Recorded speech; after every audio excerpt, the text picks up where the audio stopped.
আমি প্রথমে আজকে শাক রান্না করব। শাকটা দেখে না 250 গ্রাম শাক নিয়েছি। শাকগুলোকে ভেলে ভালো করে ধুয়ে বেশি পরিষ্কার করে নিয়েছি আর কেটে রেখে নিয়েছি। এবার জলটা ঝরতে দিয়ে দিয়েছি। এবার আমি কড়াইতে তেল দিয়ে এখানে তেলটা গরম হয়ে গেছে। এবার আমি এখানে সরষে ফোড়ন দিয়েছি। সরষে ফোড়ন দিয়ে কেটে রাখা কুচি করে রাখা রসুনগুলোকে আমি একের পর ফেলে দিলাম। তারপরে এখানে শুকনো লঙ্কা কিছু কেটে ছিঁড়ে দিয়ে দিয়েছি।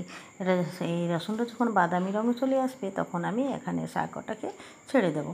আর যখন এটা জলটা ঝরে গেছে এবার জলের এই শাকটা ছেড়ে দিয়ে কিছুক্ষণ এটাকে তেলের সাথে ভালোভাবে নাড়তে হবে। নাড়তে নাড়তে দেখবেন একটু সময় এই হাফ মিনিট মতন সময় নাড়তে নাড়তে দেখবেন এটা খুবই অল্প হয়ে যাবে। তখনই লবণটা অ্যাড করতে হবে, কারণ এই শাকটা খুবই কচি তো কচি কচি শাকগুলো নিয়েছি। দেখেই লোভ সামলানো যায় না, শাক দেখলে তার জন্য কচি কচি দেখে শাকগুলোকে আমি নিয়েছিলাম। তার দেখেন শাকটা এমনি নাড়তে নাড়তে দেখবেন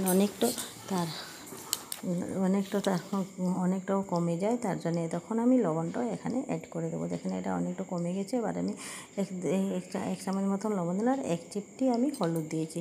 হলুদ তো দিতে হয়, যেমন যে কোনো রান্না করলে একটু হলুদ তো না দিলে ভালো লাগে না। আপনারা ইচ্ছে অনুসারে আপনারা দেবেন। আমি সামান্য একটু হলুদ অ্যাড করলাম, নিয়ে এটাকে ভালো করেই ভাজতে থাকলাম। ভাজতে ভাজতে এটাকে ঢাকা চাপা দিতে হবে না, এমনি ভাজতে ভাজতে দেখবেন জলটাও মরে যাবে। আর আপনার দেখবেন ভাজতে ভাজতেই তেলের সাথে জলটা পুরো মরে যাবে। দেখবেন আমার শাকটা সম্পূর্ণভাবে হয়ে গেছে। একটু পাড়া হয়ে গেল দেখেন। তার সাথে সাথে যখনই আপনারা এটা দেখবেন শেষ অবস্থায় আমি এখানে সামান্য একটু চিনি অ্যাড করব। চিনিটা অ্যাড করলে কি লবণ আর চিনিরও সামঞ্জস্যতে শাকটা খুবই ভালো লাগে আর খেতে খুব সুস্বাদু হয়। তার জন্য আপনি এখানে চিনিটাও অ্যাড করলে আপনার ইচ্ছার মতন আপনার স্বাদ অনুসারে আপনারা চিনিটা অ্যাড করবেন, নাহলে স্কিপ করে নিতে পারেন। কিন্তু আমি এখানে চিনিটা এই দিয়েছি না, আমাকে খুব ভালো লাগে। সামান্য মিষ্টি দিলে কি শাকের স্বাদটা যেমন লাগে কি দ্বিগুণ বেড়ে যায়। দেখেন আমার শাকটা সম্পূর্ণ হয়ে গেছে। এবার একটা পাত্রতে আমি তুলে রেখে দেবো। এখানে আমি বলে রাখছি বন্ধুরা, আপনাদেরকে আমার রেসিপিটা যদি ভালো লাগে একটা লাইক দেবেন আর চ্যানেলটাকে সাবস্ক্রাইব করবেন।